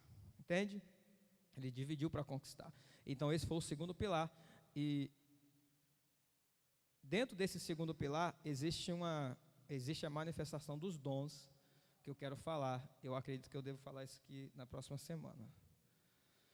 Porque eu vou deixar para falar na próxima semana e eu vou voltar a isso aqui, tá bom? Eu acho que é fundamental. E a gente vai começar aqui e vai ficar agarrado um pouco nessa parte. Então, primeiro pilar, a raiz hebraica. Segundo pilar, os dons espirituais que foram atacados, fragmentados dentro do corpo da igreja para dividir e conquistar. E eu vou aqui para a página 13, o terceiro pilar, onde Satanás ele atacou os ministérios. Quando ele ataca os ministérios, ele tira o fundamento da igreja. Então você tem em Efésios capítulo 4, versículo 11, e ele deu uns para apóstolos, profetas, evangelistas, pastores e mestres. Então Satanás ele atacou os ministérios, tirando os fundamentos da igreja, porque ele sabe que uma igreja sem fundamento vai cair. Uma igreja sem fundamento se arruína, entende? Eu já falei aqui para vocês, quando você quer destruir um prédio, derrubar um prédio, você destrói os fundamentos, entende? É assim que funciona, é simples. Na sua casa, exemplo, na sua casa, quem é a pessoa mais forte espiritual? Vamos pensar assim. Eu não vou dizer só para uma linguagem didática para você entender. Quem na sua casa está mais forte espiritualmente? Talvez seja você como esposa, ou você como esposo, ou você como filho. Às vezes tem um menino na casa que ele é a referência na casa, porque ele é o que aceitou a Cristo, é o que está caminhando. Então a pessoa mais forte espiritualmente é aquela que se torna o fundamento da casa. Quando vier o ataque, vai vir contra quem? Contra aquela pessoa. Entende? Satanás ele não vai ficar perdendo tempo atacando. Como é que você vence uma guerra? Você derruba o rei. Nas guerras é assim. Os soldados eles começam a avançar. Eles vão lutando, atirando, luta de espada, tal, porque eles precisam avançar. Mas o objetivo deles, se eles pudessem, eles já chegavam no rei, já matava o rei. Quando mata o rei, acabou. Lembra de Davi? O que ele faz? o melhor guerreiro que tinha lá era Golias. Então levantou-se Golias e veio. Era o melhor guerreiro. Se você derrubasse aquele guerreiro, você acabou. Quando Davi derrubou aquele guerreiro, acabou-se aquele exército. Os exércitos se foram, filisteus acabaram. Por quê? Porque ele destruiu o fundamento. Entende? Então Satanás, ele não vai perder tempo em coisas que não são fundamento. Então ele vai atacar os fundamentos. E biblicamente falando, a palavra de Deus diz que os apóstolos e profetas são fundamentos da igreja. Olha o que diz Efésios 2:20. Edificados sobre o fundamento dos apóstolos e dos profetas, de que Jesus Cristo é a principal pedra da esquina. A Bíblia diz que a igreja, corpo de Cristo, não é a igreja denominação, não é a Assembleia, a Rema, a Batista, seja quem for, é a igreja, corpo de Cristo, está fundamentada sobre apóstolos e profetas, porque os profetas e os apóstolos foram os primeiros que receberam a revelação. Se você já sabe, você já leu o livro de Apocalipse, lá em Apocalipse tem os fundamentos da cidade, e os 12 apóstolos, não é? Está escrito lá. Por quê? Porque eles são os fundamentos. Então quando Paulo vem, os primeiros apóstolos que Jesus Cristo chamou, que são os 12, eles foram os fundamentos da igreja. Eles não foram os únicos, depois dele vieram outros, mas existem os apóstolos que a gente chama de fundacionais. Eles fundam a igreja. Então esses apóstolos, eles são fundamentos. Por isso que Paulo fala, a igreja está edificada sobre apóstolo e profeta, porque a revelação veio sobre profetas e veio sobre apóstolos. Então sobre essa estrutura a igreja está sendo edificada. Aí o que Satanás fez? Ele atacou a estrutura apostólica e profética. Não existe mais apóstolo, não existe mais profeta. Para eliminar os fundamentos, se ele elimina os fundamentos, o edifício cai. E a Bíblia diz que Jesus deu uns para apóstolos, vocês já estão cansados de ouvir aqui, profetas, evangelistas, pastores e mestres. Eu não estou falando, eu estou falando que eu disse isso aqui, você vai entender. Não existe membro que não esteja dentro dessas categorias. Não existe membro que possa falar assim, não, eu não sou chamado para ser apóstolo, não sou chamado para ser profeta, não sou chamado para ser evangelista, não sou chamado para ser pastor, e não sou chamado para ser mestre. Então você não é membro. Por quê? Porque os membros, eles foram chamados para ser alguma coisa. Porque não existe membro que seja inútil no reino de Deus. Existe algum membro do seu corpo que é inútil? Que não serve para nada? Eu vou cortar esse membro e vou arrancar ele fora porque ele não serve para nada. Existe algum que é inútil? Não existe. Não existe membro inútil no corpo. Não existe. Não tem nada no teu corpo, seja externo ou seja interno, que você pode arrancar e não vai fazer falta. Vai fazer falta, nem que seja um pouquinho, mas vai fazer. Uns vão fazer muita falta, outros talvez façam menos falta, mas vai fazer falta. Porque se fosse para retirar algum membro, porque ele é inútil, Deus não colocaria ele. Espera aí, se nós somos formados por Deus, Deus é um ser perfeito, inteligente, em sabedoria, em conhecimento. Como é que ele vai formar um corpo e vai colocar alguma coisa inútil naquele corpo? Não existe isso. Eu tenho falado isso aqui e eu vou falar. Não existe membro que seja inútil no corpo. Todos são úteis para alguma coisa. Por isso que ele deu uns para apóstolos, outros para profetas, outros para evangelistas, pastores e mestres. Ele diz, são todos apóstolos? Não. Pega a quantidade de membros do corpo. Todos os membros é um só? Não. Todos os membros são apóstolos? Não. Todos são profetas? Não. Todos são evangelistas? Não. Mas existem alguns que são apóstolos, alguns que são profetas, alguns que são evangelistas, alguns que são pastores, alguns que são mestres, mas não existe nenhum desses membros que não seja nada. Não existe. Existem operações diferentes. Eu falei isso aqui e vou falar e você vai entender, quem está me ouvindo aqui, quem está me ouvindo em casa. Existem operações diferentes. Eu dei o exemplo aqui semana passada. Às vezes a pessoa tem o chamado pastoral. Então ela vai estar na frente de uma igreja para ser pastor de uma igreja, igual esta. Amém. Mas existe uma pessoa que tem um chamado pastoral que não vai estar na frente de uma igreja. Portas. Ele vai estar num projeto de recuperação, e lá também ele é pastor.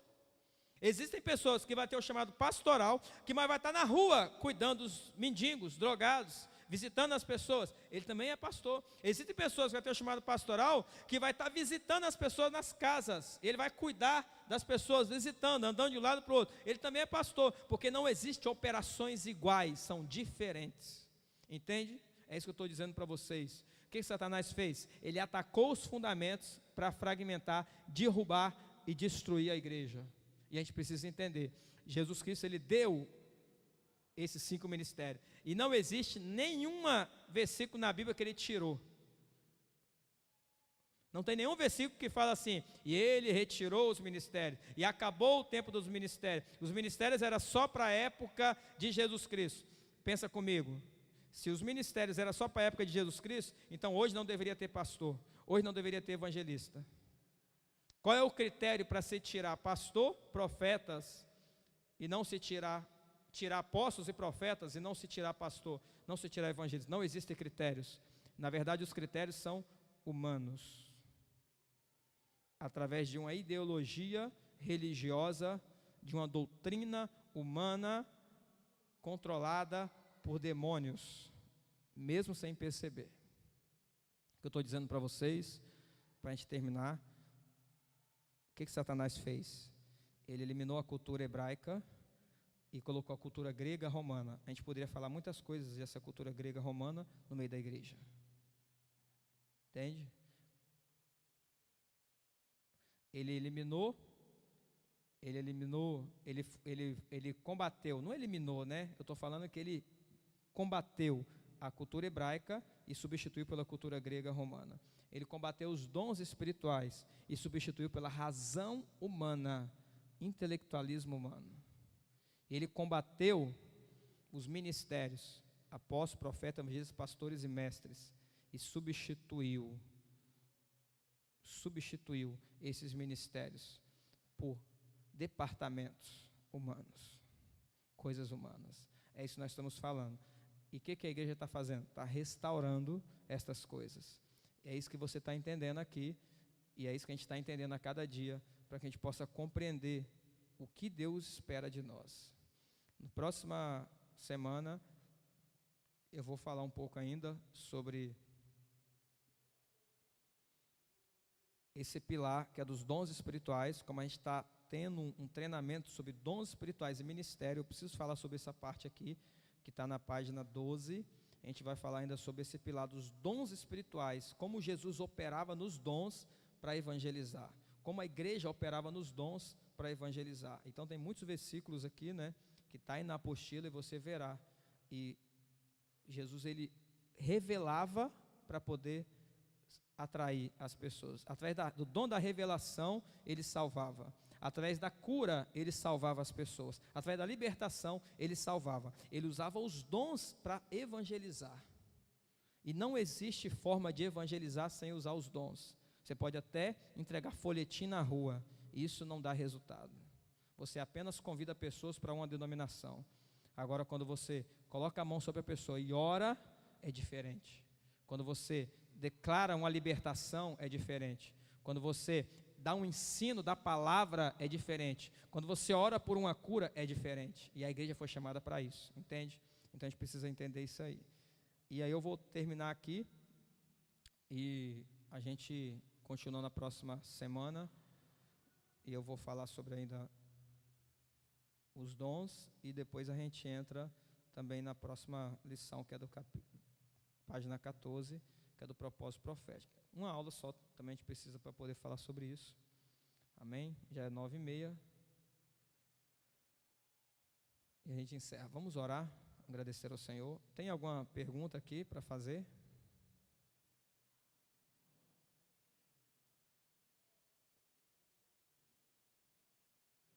Qual é o objetivo desse treinamento, desse seminário? É que você descubra os seus dons e descubra qual ministério Deus te chamou para você exercer. Então, primeiro você descobre os dons, Depois que você descobre os dons, você descobre o ministério. É como se fosse um processo. É mais fácil assim, entendeu? Porque assim é o que a gente está entendendo e o que está acontecendo na nossa vida. Você descobre os dons que você tem, depois você descobre o ministério, e aí depois você precisa descobrir a missão. Qual é a missão que Deus te deu? Você tem uma missão aqui nessa terra. Você precisa exercer ela. A missão é o seu propósito que Deus já desenhou na eternidade para você. E a sua recompensa no reino de Deus está baseada em cumprir ou não a sua missão. Fala, Paulo.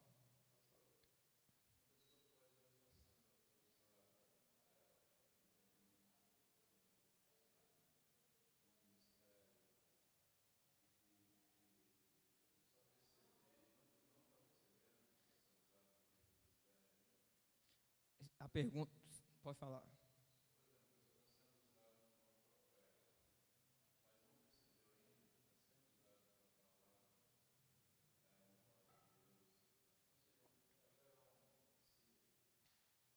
Sim, a pergunta que foi feita aqui, para o pessoal estar online, né, para eles poderem ouvir também, é que se uma pessoa pode estar sendo usada no ministério, tipo no dom profético, sem perceber, sem saber que está sendo usado.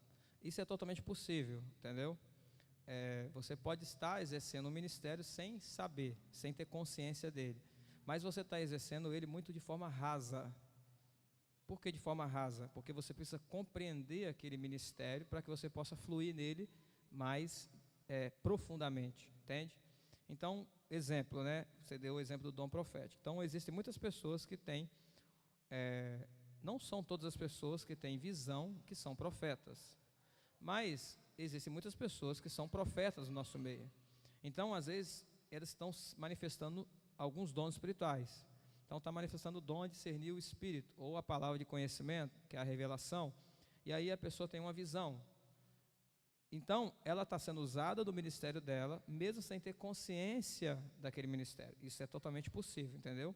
Mas ela precisa ganhar consciência do ministério, porque é através da consciência que ela vai crescer, senão ela fica estagnada, ela fica parada num lugar só, entende?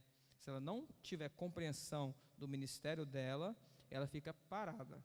É você estar numa empresa exercendo uma função sem saber qual é, sem saber o que você está ali para fazer, entendeu? Estou na empresa, mas na empresa tem marceneiro, tem carpinteiro, tem engenheiro, tem eletricista, tem mecânico, tem isso. Aí você está ali, você faz uma coisa, só que você não sabe, você está num lugar sem discernir a sua posição. Então, no corpo, você precisa discernir a sua posição, mas é possível inicialmente a pessoa exercer o ministério, o dom, sem discernir, mas ela precisa discernir para avançar, senão ela não consegue avançar, entende? Amém? Vamos orar para a gente terminar. Se tiver alguma dúvida depois aqui, eu respondo para vocês, para a gente poder terminar e tem um pessoal online, a gente termina para liberar. Senhor, nós agradecemos pela oportunidade que o Senhor tem nos dado de estar aqui neste lugar. Obrigado, Senhor Deus, por esta palavra, essa reflexão. Ó Deus, que o Teu Espírito fale a cada coração, porque Ele que é o mestre. Às vezes a gente aqui, ó Pai, está buscando ser usado por Ti para poder, Deus, liberar, Deus, uma palavra. Mas o que nós falamos aqui, ó Pai, são palavras, instrução. O que eu posso dar aqui é instrução, ó Deus. O entendimento quem dá é o Espírito. O que eu posso falar aqui, Pai, é um ensinamento a partir daquilo que eu aprendi, que eu tenho vivido, mas quem dá compreensão dentro do coração de cada um é o Espírito Santo. E que esse Espírito possa trazer esse entendimento, possa trazer a revelação da Tua palavra sobre os Teus filhos, ó Pai, e que haja avanço, haja crescimento, e cada um venha crescer em nome de Jesus Cristo, como edifício.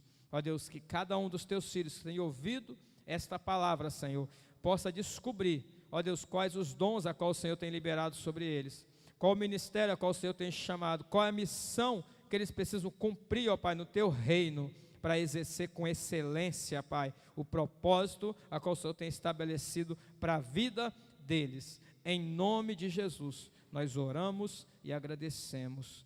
Amém.